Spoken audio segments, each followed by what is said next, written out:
안녕하십니까. 발근의 광장의 김희종입니다. 요새 뉴스를 보면 정말 저질스러운 정치인들, 국회의원이 되고자 하는 사람들의 얼굴이 나오고 있습니다. 보고 있으면 정말 토가 나올 것 같습니다. 속이 쓰리고 메스껍습니다. 여러분도 저와 비슷할 것 같은데 저희 발근의 광장을 보시면서 속을 다스리시기를 바랍니다. 오늘은 품격 있고 훌륭한 정치인 박근혜 대통령에 대한 지극히 제 개인적인 이야기를 하고자 합니다. 여러 번 말씀드렸다시피 저는 2002년 박근혜 대통령께서 한국미래연합을 창당하실 때부터 지근거리에서 일을 하게 되었는데 짧지 않은 기간 동안 보고 느꼈던 것을 말씀드리고자 합니다. 하나는 대통령님 지근거리에서 일하게 된 2002년, 그때 2002년이면 제가 29, 30살쯤이었습니다.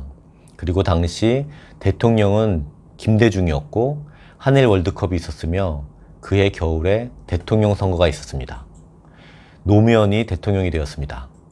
그렇게 박근혜 대통령께서 몸담고 계셨던 한나라당은 계속 야당이었습니다. 노무현 대통령이 젊은 층에게 인기가 있었죠. 정책이나 내용보다는 보여지는 이미지나 감성적인 쇼맨십 등에서 나오는 인기였다고 생각합니다. 잘생겨서 문재인을 찍었다, 멋있게 생겨서 조국을 좋아한다, 그런 식이라고 생각합니다. 그래서 당시 제 주변 친구들이 저에게 뭐라고 많이 했습니다. 야당 정치인이고 독재니 뭐니 하면서 박정희 대통령의 딸이고 여성 정치인이고 이런저런 요소들이 당시 저와 같은 젊은 친구들이 좋아할 리가 없었습니다. 그러면서 박근혜 의원과 이야기를 해봤냐, 어떤 사람이냐 라고 궁금해 했습니다. 보통 내부에서 보는 것과 외부에서 보여지는 것은 다르기 마련입니다. 예를 들어서 가족끼리 있을 때 엄마 목소리와 손님이 있을 때 엄마 목소리가 다르다는 것은 가족들은 잘 알고 있습니다. 아니, 가족들만 잘 아는 모습입니다. 회사도 마찬가지일 겁니다. 과장님 또는 부장님, 그들이 직원을 대하는 모습이 회사 직원끼리만 있을 때와 외부 손님이 있을 때, 밖에서 있을 때 좀 다르죠. 직원들은 그것을 잘 압니다. 그렇다고 가정이나 회사 밖에서 다른 사람들에게 집안 이야기나 회사의 안 좋은 이야기를 하지는 않습니다. 내부에서 우리끼리 뒷담화를 깔지언정 외부 사람들에게 엄마 욕을 하는 것은 우리 집안을 욕하는 것이고 우리 회사를 욕하는 것이니 나 스스로 욕보이게 되는 셈이니까요.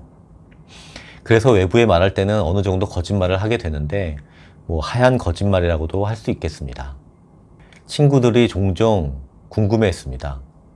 잘 모르거나 관심이 없는 사람들에게는 뉴스에서 잠시 보이는 모습이나 주변에서 그냥 하는 말들로 평가하게 되니까 직접 만나본 저에게 물어보는 것이었습니다. 너는 거기서 무슨 일을 하는 거냐? 그거부터 시작해서 박근혜 의원님과 이야기를 해봤니? 사람은 어떠냐? 잘해주냐? 대통령의 딸이었는데 거만하지 않느냐? 눈에서 쏘는 레이저를 맞아봤느냐? 차갑지 않느냐? 뻣뻣하지 않느냐? 막 갑질하지 않느냐? 등등 인간성이나 성품에 대한 질문을 많이 했습니다. 그런 면에서는 저는 참 다행이었습니다.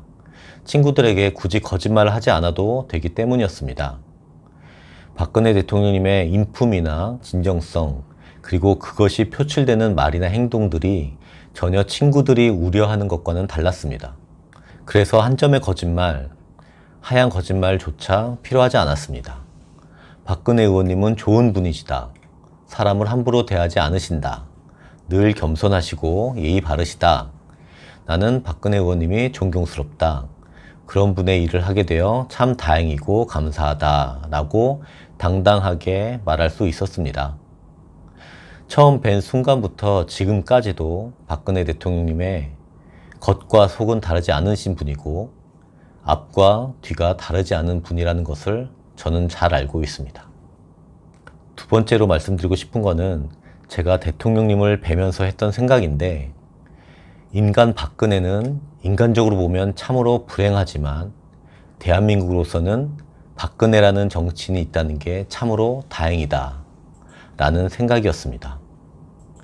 청와대에서 어린 시절이 화려해 보이긴 하지만 대통령의 딸로서 제약도 많았을 것입니다. 편하게 친구를 만나기도 어려웠을 것이고 연애도 쉽지 않았을 것입니다. 더욱이 모범이 되어야 한다는 어머니 유경수 여사님의 가정교육도 철저하셨을 것입니다. 늘 국가와 국민을 위해 신경 쓰시던 부모님의 모습은 큰 교육이자 훈련이었지만 또 그만큼 마음이 쓰이는 부분이었을 겁니다. 어머니 대신 퍼스트레이디 역할을 하셨는데 그 책임감과 부담감은 채 30도 안 된 어린 나이가 짊어지기에는 무척 컸을 것입니다. 아버지 박정희 대통령님 뒤만 따라다닌다고 되는 것이 아니었고 나 몰라라 하면서 그 역할을 거부할 수도 없는 일이었습니다. 스스로 공부하려 해도 어려운 것들이 그때 몸소 체험하면서 배워진 것이라고 할 수 있습니다.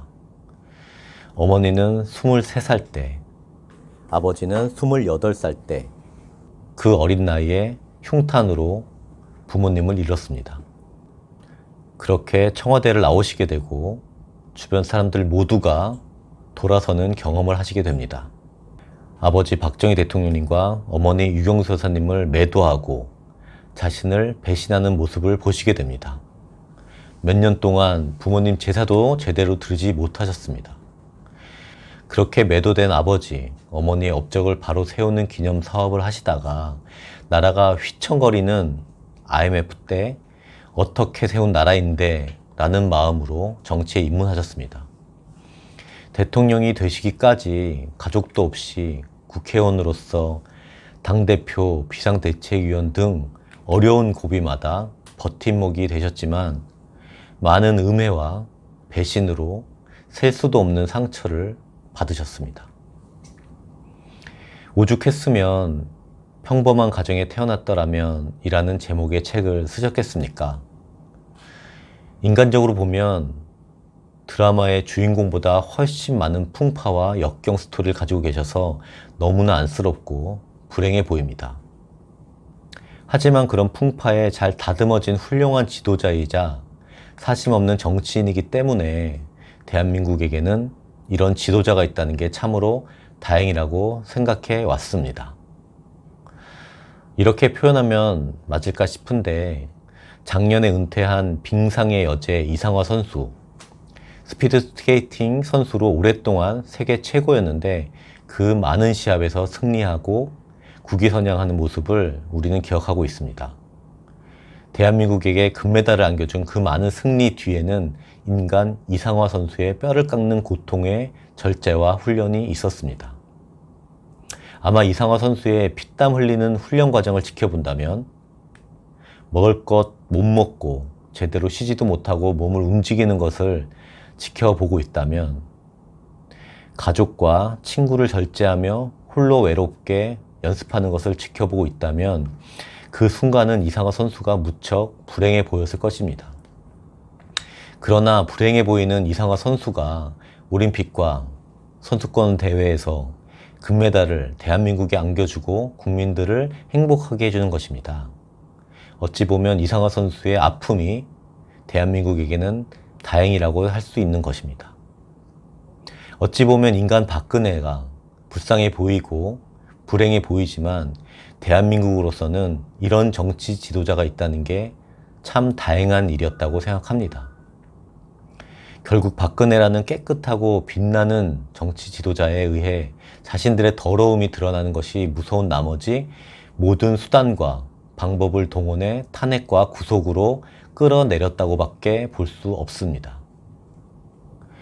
박근혜 대통령께서는 얼마 전에 무너져가는 대한민국을 위해 고통을 참아가며 친필로 통합의 메시지를 내셨지만 정치인들은 그것을 이용하기에 바빴고 정작 대통령님의 진정성과 메시지는 처참히 버려졌습니다.